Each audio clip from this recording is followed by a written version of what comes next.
પંચગાંવ, Manesar, ખેડકી, દોલા, hero Honda અને શંકર ચોકથી દિલ્હીમાં ભારે વાહનોના પ્રવેશ પર ગુરુગ્રામ ટ્રાફિક પોલીસનો પ્રતિબંધ 3 અધિકારીઓ માટે મોંઘો સાબિત થયો છે. જોઈએ આ ખાસ અહેવાલમાં. દિલ્હી ગુરુગ્રામ એક્સપ્રેસ વે પર ટ્રાફિક મેનેજમેન્ટમાં બેદરકારી 3 અધિકારીઓને મોંઘી સાબિત થઈ છે. ગુરુગ્રામ પોલીસે આ મામલામાં દોષિત 3 પોલીસ અધિકારીઓને સસ્પેન્ડ કરી દીધા છે.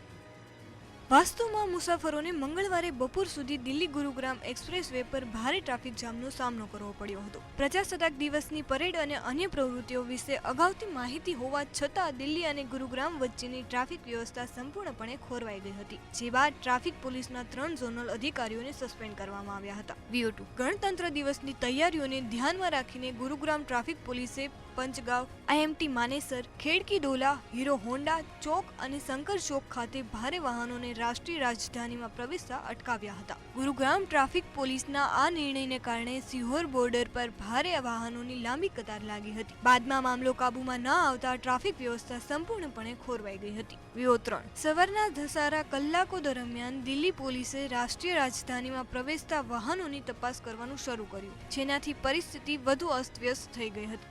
લગભગ 4 કલાક સુધી ભારે ટ્રાફિક જામ રહ્યો હતો અને બપોરે 1 વાગ્યાની આસપાસ સ્થિતિમાં સુધારો થયો હતો. સિહોર બોર્ડર પર ગુરુગ્રામથી દિલ્હી તરફ જઈ રહેલા ટ્રાફિકમાં વિક્ષેપના કારણે સાંજે ફરી એકવાર મુસાફરોને મુશ્કેલીનો સામનો કરવો પડ્યો હતો. પરિસ્થિતિ કાબુ બહાર ગયા બાદ વાહન ચાલકોને મુશ્કેલી ઓછી કરવા વધારાના ટ્રાફિક પોલીસ કર્મીઓને તૈનાત કરવામાં આવ્યા હતા. બ્યુરો રિપોર્ટ, મંતવ્ય ન્યૂઝ.